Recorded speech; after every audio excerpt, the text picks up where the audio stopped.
ചെറുപ്പം മുതലേ കേട്ടൊരു സംഭവം. നമ്മള് ഖിയാമത്ത് നാളാകുന്ന സമയത്ത് ഒരു അത്ഭുതകരമായ മൃഗം ഭൂമിയിൽ പ്രത്യക്ഷപ്പെടുന്നു. ഏതാണ്?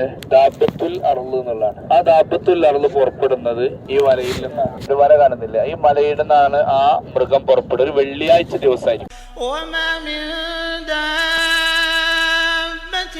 في الأرض ولا طائر يطير بجناحيه إلا أمثالكم ما فرطنا في الكتاب من شيء ثم إلى ربهم يحشرون وما من دابة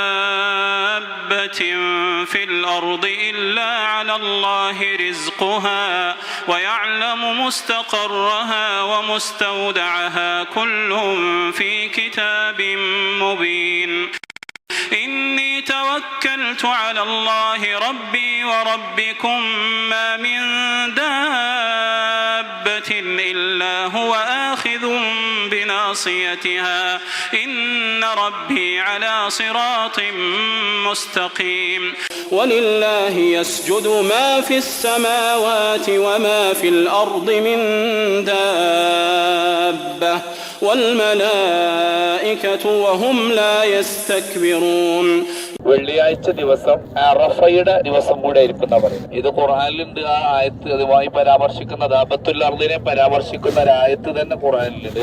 അതിന്റെ തഫ്സീറുകളിൽ പറയുന്നുണ്ട്. ആ മലയുടെ പേര് പറയുന്നത് അജിയാദ് മല എന്നാണ്. അതായത് അജിയാദ് വിശാലമായ ഏരിയ. അജിയാദ് വിശാലമായ ഒരു സ്ഥലമാണ്. ഇവിടുന്ന് അങ്ങോട്ട് ഇങ്ങനെ റൗണ്ടായി ആ തല വരെ കിടക്കുന്ന സ്ഥലം. ആ ഏരിയയിൽ താമസിച്ച അജിയാദ് സദ്ദിലൊക്കെ താമസിച്ചോലുണ്ടാവും. ആ ഭാഗമാണ് അജിയാദ് സദ്. അജിയാദ് മസാഫിയാണ് ഈ ഭാഗം. ഇവിടുന്ന് അങ്ങോട്ട് അജിയാദ് മസാഫി, ആ തലക്ക് അജിയാദ് സദ്. ഇത് മൊത്തത്തിൽ അജിയാദാണ്. ഈ അജിയാദ് മലയിൽ നിന്നാണ് ദാബത്തുൽ അർള് പുറപ്പെടുക എന്ന് മുഹമ്മദ് റസൂലുള്ളാഹി സ്വല്ലല്ലാഹു അലൈഹി വസല്ലം. വേറെയും ഒരുപാട് ചരിത്രങ്ങൾ ഇതിനുണ്ട്. കഅബ നിർമ്മിക്കാൻ വേണ്ടി ഈ മലയിൽ നിന്ന് കല്ലെടുത്തിട്ടുണ്ട്.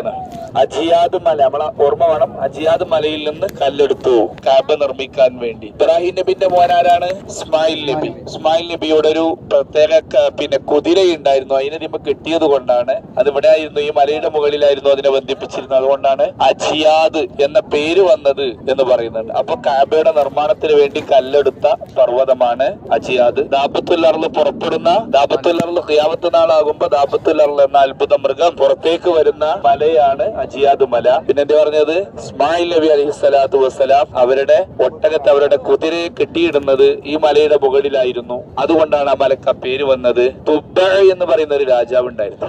തുബ്ബ, നബി സല്ലല്ലാഹു അലൈഹി വസല്ലമ തങ്ങളുടെ മുമ്പുള്ള തുബ്ബ എന്ന് പറയുന്ന ഒരു രാജാവ്.